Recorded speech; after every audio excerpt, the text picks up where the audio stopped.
After the premiere of Keeping Up with the Kardashians, the family quickly rose to fame, with each sibling establishing their own identity. Kim was the socialite, Kourtney was the entrepreneur, and Rob was the bad boy. But what was Khloe? Unfortunately, the public cast Khloe in the role of the black sheep, and while fans and tabloids fantasized over Kim, Kourtney, and Rob, they mocked Khloe, often commenting on her size and facial features, sometimes even cropping her out of family photos. To make matters worse, her own family was body-shaming her on their extremely popular television show. Don't you think you'd lose a few pounds? What? Don't you think you should lose a few pounds? I have a rock hard body. I'm just a bigger individual. No, you are a bigger individual, but you could lose a few pounds. This marks the beginning of a lifelong struggle for Khloe, endlessly striving to meet the beauty standards set by her family, while simultaneously crafting an entirely different identity for herself online as a coping mechanism. Perhaps in an attempt to rebrand herself as something other than the black sheep, or maybe out of envy for her siblings, Khloe would begin referring to herself as Khlo Money, the edgy, hypersexual party girl version of herself. This is something she's received criticism for years, not just because its racist implications, but its uncomfortable practices. For instance, Khloe is notorious for making sexual comments about her siblings, commenting on their private parts, and taking things too far for the cameras. Take her social media posts as an example. Posting a photo of Kim in nothing but her underwear with the caption, "Kim's are big and juicy," posting a photo of Kendall while making comments about her nipples, posting a photo of herself bragging about licking her sister's stomach, or even posting a photo of Kourtney using the toilet. But it doesn't stop there. Khloe has a long history of hitting on her brother Rob. Incest is best. Didn't anyone teach you that? You guys, Rob got a boner about seeing my boobs. The family that plays together stays together. Okay. Not gonna happen.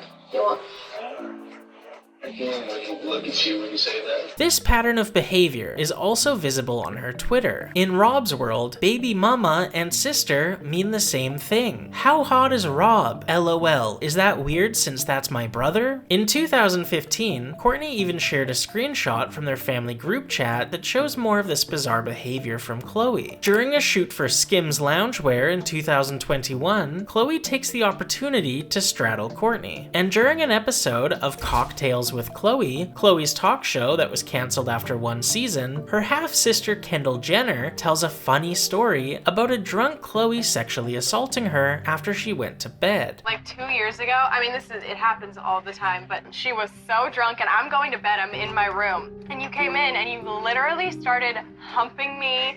I'm not kidding, she got on me, humping me, going crazy. Claiming that even after begging others to take Khloe off of her, she continued. Like, Khloe, please get off of me. I was begging people to get her off of me and she would not leave me alone. Saying that the following morning, she had scratches and scabs on her body left from Khloe. The next morning, I had scratches down my hand that I, like, scabs. The entire vibe of this show is off. A 32-year-old Khloe is interviewing a 20-year-old Kendall in the kitchen, while Brandi Glanville, Aisha Tyler, Kim Whitley, and celebrity chef Sharon Hackman hang out and watch Kendall recount a story from when she was assaulted at age 18. All while Khloe looks around the room for approval, trying to laugh off Kendall's story while claiming that incest is best. Going crazy.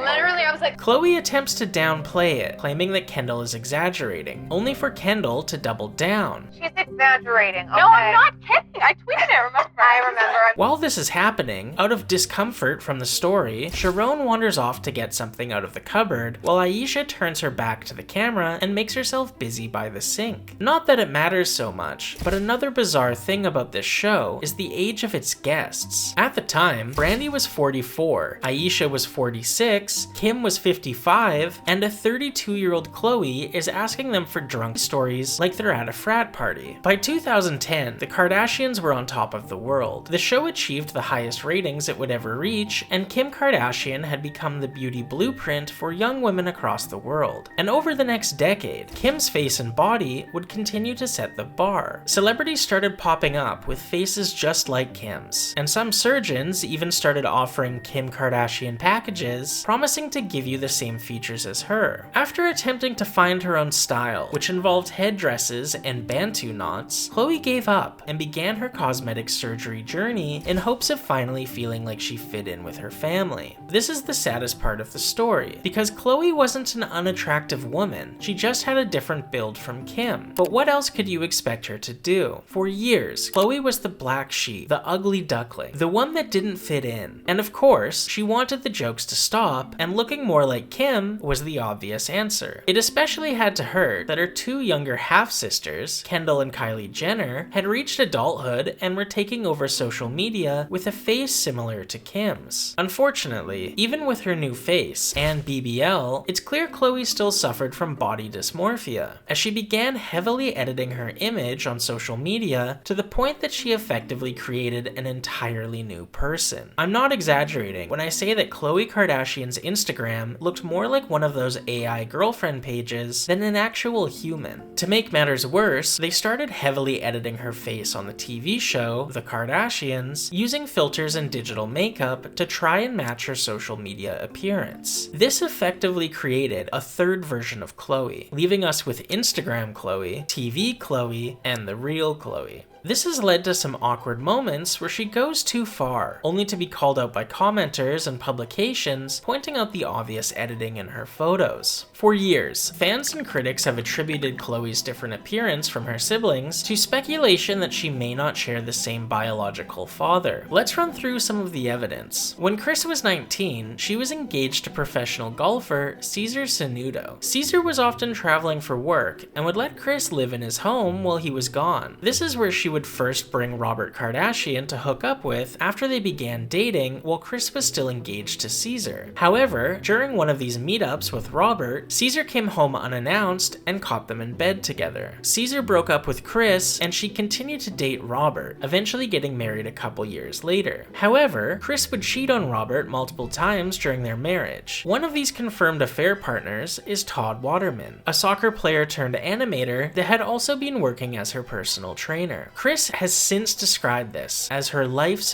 biggest regret, because after Robert's friend Larry Crane caught Kris hooking up with Todd, Robert filed for divorce, and only 1 month after it was finalized, Kris married Caitlyn. Now enters suspect number 1, Alex Roldan. Alex was working as Kris's hairstylist while she was still married to Robert, and if Kris was hooking up with her personal trainer during her marriage, hooking up with her hairstylist doesn't seem like too far of a stretch. However, the smoking gun here is really how much pre-surgery Khloe looks like Alex. The eyes, the nose, the smile, it all seems plausible, especially when you compare Khloe's features to Robert Kardashian Sr. However, the iceberg goes even deeper. Alex isn't very active on Instagram. He only has 3 posts and he's only following 13 people. However, all 13 of the people he's following are either Kardashians or Kardashian businesses. It's possible that Kris Jenner's hairstylist from the 1980s happens to be a fan of the show and simply enjoys staying up to date with them. It's also possible he plays a larger role in their lives than we're aware, especially when you consider that Khloe Kardashian's middle name is Alexandra, and that in season 7 of Keeping Up with the Kardashians, Khloe refused to get a DNA test to prove she's biological full siblings with Kim, Kourtney, and Rob. Something Khloe has done that's received criticism from fans is face-tuning or photoshopping photos of her children, making them slimmer and lightening their skin color. Some people believe this is an extension of her own insecurities being projected onto her kids, but some actually believe this is an attempt to hide how she looked pre-surgery. To make matters worse, Khloe even sells some of the clothes her children can be seen wearing in photos on the Kardashian resale website Kardashian Closet. The creepy part about this is how her listings imply the children's clothes you can purchase haven't been washed. For example, she listed this infant-sized Gucci shirt for $120 and added the note, "Some staining that can be removed." If the stain can be removed, why not remove it before selling it? Could the shirt being dirty be an incentive to the potential buyer? This gets even creepier when you consider that she's listed her children's bathing suits and bathrobes in the past. It doesn't help that her public relationship with her children is difficult. In an infamous scene from Keeping Up with the Kardashians, Kardashians, Khloe has a bit of a breakdown after learning the gender of her first child.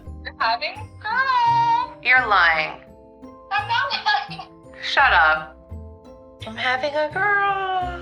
I'm really hoping Kylie's gonna say she's lying and like I'm really having a boy. Khloe says her disappointment of having a girl comes from her feeling like she was having a boy. To be having a girl, it's just like, okay, that wasn't what I thought was going on. And this could be true. However, it could also be that she's worried about her daughter growing up as a member of the Kardashians, a family that exclusively lives for the male gaze, with allegations of yachting and underage plastic surgery to improve their value, all while the men in the family get a complete pass and aren't expected to be anything other than themselves. God gives you what you need, not what you want. And I wanted a boy at first, and look who I got, my angel girl that I can't live life without. Reminding your child that you wish they were something else after infamously melting down about them not fitting your ideal mold before they were even born can't be healthy, especially when you're saying it to your child's face on television while your production company applies filters and digital makeup to your 6-year-old to make them prettier. The saddest part about this is that Khloe's setting her daughter up for the same problem she herself is still struggling from. This notion of having to look perfect. Ironically, an expectation propagated by her own family is what Khloe has been suffering from her entire life. Regularly undergoing surgery to get closer to the Kardashian look, creating a new face entirely for social media, and now drilling it into her daughter's head that she could be more. It's just disappointing to see. Instead of being the one to break the chain, Khloe continues to pass her trauma and insecurities down the ladder. The Kardashian struggles are largely problems of their own making.